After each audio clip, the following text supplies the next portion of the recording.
السلام علیکم.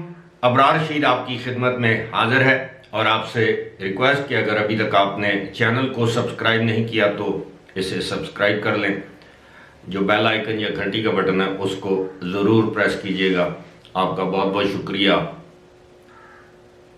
جتھے دی کھوتی اتھے آ کھلوتی یا جا کھلوتی یا کھوتی پھر بوڑ تھلے. اب یہ پنجابی یا ہندکو زبان کے ٹائم ٹیسٹڈ جو ہیں وہ محاورے ہیں اور ظاہر ہے اوور دا سینچریز یہ محاورے استعمال کیے گئے ہیں. ان کے کوئی نہ کوئی معنی ہوتے ہیں اور کسی نہ کسی وجہ سے یہ شہرت پاتے ہیں یا آپ یہ سمجھ لیجئے کہ زبان زد عام ہوتے ہیں. اب اس وقت یہ دونوں محاورے استعمال کرنے کا مقصد یہ تھا کہ عمران خان نے پھر دھرنے کا فیصلہ کیا ہے, دھرنا دینے کا اعلان کیا ہے. اگرچہ تاریخ کا اعلان ابھی تک نہیں کیا گیا تو موصوف 2014 میں بھی دھرنا دیا تھا موصوف نے, اور اس کے بعد جب یہ حکومت میں آئے تو ایسے لگتا تھا کہ دھرنا موڈ میں ہی ہے. اسی طرح کی دھمکیاں, اسی طرح کی زبان استعمال کی, اسی طرح کی ایجیٹیٹڈ قسم کی پولیٹکس اختیار کی. ایسے لگتا تھا کہ وہ حکومت میں نہیں بلکہ اپوزیشن میں. ان کے مخالفین یعنی اس وقت کی اپوزیشن تو یہ الزام لگاتی رہی تھی کہ خان صاحب آپ کنٹینر پر نہیں ہیں, آپ نیچے اتریے, آپ اس ملک کے وزیر اعظم ہیں اور جس کام کے لیے آپ آئے ہیں بقول آپ کے یعنی ملک کو ایک نئی سمت میں لے کے جائیں, لیکن ایسا ممکن نہ ہو سکا. اب انہوں نے وہی احتجاج, گھیراؤ, جلاؤ, لاک ڈاؤن, دھرنوں کا اعلان تو کر دیا ہے. آج جس وقت میں آپ سے مخاطب ہوں تو ملک بھر میں الیکشن کمیشن آف پاکستان کے دفاتر کے باہر تحریک انصاف کے کارکنوں کا احتجاج کیا جا رہا ہے. اب یہ احتجاج کیوں کیا جا رہا ہے؟ بظاہر تو یہ احتجاج چیف الیکشن کمشنر کے مبینہ طور پر جانبدارانہ رویے کے خلاف کیا جا رہا ہے. یہ وہی چیف الیکشن کمشنر ہیں جن کو عمران خان کی جماعت نے خود ان کا نام تجویز کیا تھا, ان کو اپوائنٹ کیا تھا, ان کی تعریفیں کرتے تھے جس کے ویڈیو کلپس موجود ہیں. آپ کے علم میں ہوگا کہ جب گزشتہ دور حکومت میں نیب کا چیئرمین اس وقت کی اپوزیشن آج کل کے حکومتی رہنماؤں کے خلاف کوئی کارروائی کرتا تھا تو عمران خان اور ان کے حواری یہی کہتے تھے کہ دیکھیں یہ جو ان کے اپنے ہاتھ کا لگایا ہوا چیئرمین ہے اور آج وہ غیر جانبدارانہ یا انصاف پر مبنی فیصلے کر رہا ہے یا کارروائیاں کر رہا ہے تو اپوزیشن کو تکلیف ہو رہی ہے. اب اسی طرح کی صورتحال ہے. ابھی تو کوئی فیصلہ ہی نہیں آیا عمران خان یا ان کی جماعت کے خلاف الیکشن کمیشن کی جانب سے, لیکن دھمکیاں, گھیراؤ, جلاؤ یہ ان کی تربیت کا حصہ ہے, ان کے مزاج کا حصہ ہے, ان کی سوچ کا حصہ ہے. وہی فواد چودھری دوبارہ الیکشن کمیشن کو دھمکیاں دے رہے ہیں. یہ وہی فواد چودھری ہیں جنہوں نے گزشتہ سال الیکشن کمیشن میں جا کر تحریری طور پر معافی مانگی. اب بڑی دلچسپ صورتحال یہ ہے کہ عمران خان نے اسلام آباد پر چڑھائی کرنے کا اعلان کر دیا ہے, تاریخ کا اعلان نہیں کیا. یہ کہا ہے کہ عید کے بعد. اب اس حوالے سے معاف کیجیے گا, اس حوالے سے 2-3 چیزیں آپ کے ساتھ شیئر کروں گا اپنی معلومات اور اطلاعات کی بنیاد پر. سب سے پہلے تو یہ ہے کہ عمران خان نے اپنے ایک کزن, دیرینہ کزن 2014 کے دھرنے کے دنوں والے کزن سے کینیڈا میں رابطہ کیا ہے کہ جی آپ بھی ہمارے ساتھ یہ جو دھرنا یا احتجاج ہم کر رہے ہیں ایک مرتبہ پھر ہمارا ساتھ دیجئے. اور وہ جو موصوف ہیں انہیں بھی ہر سال یا 2 سال بعد یا جب نون لیگ کی حکومت ہو, پیپلز پارٹی کی حکومت ہو, انہیں دھرنے یاد آتے ہیں. پھر انہیں سیاست نہیں ریاست بچانے کا خیال آ جاتا ہے. ابھی آپ اندازہ کیجئے کہ 3.5-4 سال تک پی ٹی آئی کی حکومت رہی تو انہیں سانحہ ماڈل ٹاؤن یاد نہیں آیا, جو ماڈل ٹاؤن میں ایک سانحہ ہوا تھا جس میں بہت سے لوگ جاں بحق ہوئے تھے. اور زخمی بھی ہوئے تھے. یہ جون 2014 کا واقعہ ہے. اب اس کے بعد یہ 2018-19 سے تو ان کی حکومت ہے، لیکن موصوف کو سانحہ ماڈل ٹاؤن یاد نہیں ہے. اب پھر دوبارہ یاد آنے والا ہے. لیکن معاملہ کیا ہے، انہوں نے جو کینیڈا والے کزن ہیں انہوں نے بھاری فیس طلب کی ہے کہ ظاہر ہے دھرنوں میں جانے کے لیے، لوگوں کو موبلائز کرنے کے لیے، ان کو خرچہ دینے کے لیے، دیہڑی دینے کے لیے، کھانا پینا دینے کے لیے، ٹرانسپورٹیشن کے کرائے دینے کے لیے، اور یہاں تک کہ یہ جو اسلام یہ جھگیوں سے جو لوگ آتے ہیں ان کو دیہڑی دینی پڑتی ہے، جو گھر میں بیٹھے ہوتے ہیں ان کو پیسے دینے پڑتے ہیں. تو پچھلی دفعہ تو وہ موصوف جو ہیں وہ آپ یہ سمجھیے کہ بالکل کنگلے ہو کر یہاں سے واپس گئے تھے.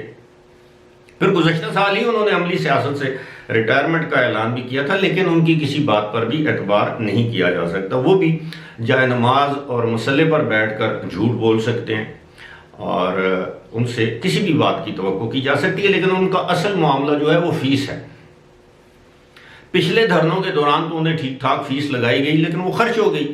اب اس مرتبہ اگر انہیں دوبارہ فیس لگائی گئی تو وہ آ جائیں گے ان کا ساتھ دینے کے لیے. ایک مرتبہ پھر ریاست کو بچانے کے لیے وہ آ جائیں گے. ظاہر ہے ان کی جو پارٹی کے جو کارکن ہیں، کمیٹڈ ہیں، وہ کہیں گے تو وہ آ جائیں گے. لیکن اصل معاملہ یہ ہے، جو مسئلہ ہے، ایک تو یہ ہے کہ عید کے بعد جو ہے وہ گرمی کا موسم جو ہے وہ شروع ہو جائے گا، اپنی پیک پہ پہنچے گا. آبویسلی مئی کے وسط سے لے کر آپ یہ سمجھ لیجئے کہ کسی حد تک اگست کے وسط تک گرمی اپنے پیک پر ہوتی ہے. پنجاب کی میں بات کر رہا ہوں.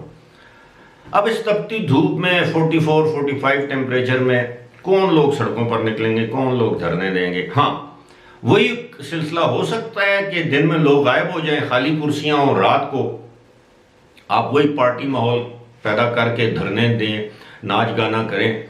اور پھر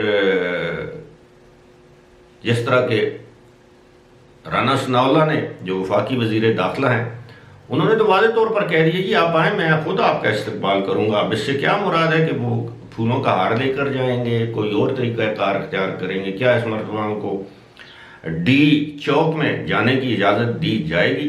کیونکہ سپریم کورٹ کا اس پر فیصلہ موجود ہے، احکامات موجود ہیں. سپریم کورٹ نے کہہ رکھا ہے کہ ہم کسی سیاسی جماعت کو ریڈ زون میں آنے کی اجازت نہیں دیں گے، نہ ہی ریڈ زون کے مکینوں کو یرغمال بنانے کی اجازت دیں گے، کوئی بھی سیاسی جماعت. تو اس کا مطلب یہ ہے کہ اگر دھرنا ہوا تو سپریم کورٹ کے احکامات کے مطابق تو وہ پریڈ گراؤنڈ میں ہوگا، F9 پارک میں ہو سکتا ہے، کسی اور کھلی جگہ پہ ہو سکتا ہے، یعنی ڈی چوک یا ریڈ زون کے باہر کسی بھی جگہ ہو سکتا ہے. آپ پارا کے قریب ہو سکتا ہے، زیرو پوائنٹ کے قریب ہو سکتا ہے، اور کسی بھی جگہ. اسلام آباد بہت کشادہ جگہ وہاں پر موجود ہیں، لیکن ریڈ زون اور ڈی چوک کے علاقے میں دھرنے کی اجازت نہیں دی جائے گی. پھر یہ ہے کہ یہ دھرنا کتنے دن طویل رہے گا، کتنے دن پر محیط ہوگا، اس کی طوالت کیا ہوگی، اس کا دورانیہ کیا ہوگا. اور سب سے امپورٹنٹ بات یہ 2014 میں فوج کی مکمل حمایت حاصل تھی اس دھرنے کو. بہت سے پاکستان میں جو سرمایہ دار ہیں وہ سرمایہ کاری کر رہے تھے پی ٹی آئی پر، بہت سے. اس میں چودھریوں کا حصہ بھی تھا، اس میں طاہر القادری کا حصہ بھی تھا، اس میں اس وقت کے آئی ایس آئی کے چیف کا حصہ بھی تھا، اس میں آئی ایس آئی کے سیکٹر کمانڈرز کا حصہ بھی تھا. آئی ایس آئی کے کہنے پر بہت سے انڈسٹریلسٹ اور سرمایہ کاروں نے سرمایہ کاری کی. سب سے بڑھ کر جہانگیر ترین اور علیم خان کا حصہ تھا. اب یہ تمام چیزیں نہیں ہیں تو کیا صرف سینٹارس کے مالک جو کہ اس وقت آزاد کشمیر کے وزیر اعظم ہیں سردار تنویر الیاس، کیا وہ اس میں انویسٹمنٹ کریں گے، یا وہ پیسہ انویسٹ کیا جائے گا جو مبینہ طور پر سابقہ جو خاتون اول کی فرنٹ لیڈی، بلکہ آپ یہ کہہ لیں کہ بنی گالا کی فرنٹ لیڈی فرح گجر نے جو پیسہ کمایا ہے وہ پیسہ اب دوبارہ ری انویسٹ ہوگا، یا دیگر جو وفاقی وزراء نے یا دیگر جو پی ٹی آئی کے رہنماؤں نے جو کرپشن کے ذریعے پیسہ کمایا ہے وہ ری انویسٹ ہوگا. یہ تو وقت بتائے گا. یا ایک مرتبہ پھر بیرون ملک مقیم یوتھیوں سے درخواست کی جائے گی، اپیل کی جائے گی کہ چندہ بھیجیں، پیسہ بھیجیں، ہم نے یہ دھرنا کرنا ہے۔ لیکن ایک بات ہے، الیکشن اپنے مقررہ وقت پر ہوں گے، جب یہ حکومت چاہے گی اس وقت پر ہوں گے۔ یہ اب اسٹیبلشمنٹ نے یا فوج نے یہ فیصلہ یا تہیہ کر لیا ہے کہ وہ اے پولیٹیکل ہیں، غیر سیاسی ہیں، وہ کوئی مداخلت نہیں کریں گے، اور اگر یہ یوتھیے آئیں گے تو ان کے ساتھ کافی زیادہ آہنی ہاتھ سے نمٹا جائے گا۔ آغاز میں ان کو ڈھیل دی جائے گی، لیکن جو ہی یہ قانون کو ہاتھ میں لینے کی کوشش کریں گے تو پھر آپ دیکھیے گا کہ ان کے ساتھ کیا سلوک کیا جاتا ہے۔ لیکن فی الحال بات ہو رہی تھی وہ جو کینیڈا والے کزن ہیں، اگر ان کو اچھی فیس لگا دی گئی تو وہ بھی اس میں شرکت کے لیے آمادہ ہو جائیں گے۔ لیکن بات وہی ہے کہ کینیڈا کا موسم کتنا زبردست آئیڈیل ہے، آج کل تقریباً ٹھنڈ ہی سمجھ لیں، وہاں سے یہاں پہ آنا گرمی کے موسم میں، ویسے تو وہ آم کے موسم میں یہاں پر آ جاتے ہیں، ان کا یہ کہنا ہے کہ وہ پاکستانی آم کے بغیر نہیں رہ سکتے، لہٰذا آم کے موسم میں وہ پاکستان تشریف لے آتے ہیں، اور ویسے بھی ان کے اپنے کنٹینرز تو ایئر کنڈیشنڈ ہوتے ہیں، وہ جس کرسی پر بیٹھتے ہیں وہ اسپیشلی کسٹم میڈ وہ کرسی ہوتی ہے، ان کے لیے تو کوئی مسئلہ نہیں ہے۔ مسئلہ جو ہے وہ جو زمین پر اور سڑک پر جو لوگ ذلیل و خوار ہوں گے ان کے لیے پرابلم ہے۔ لیکن میرا ذاتی خیال ہے کہ عمران خان اب وہ 2014 والا دھرنا کرنے کی پوزیشن میں نہیں ہے،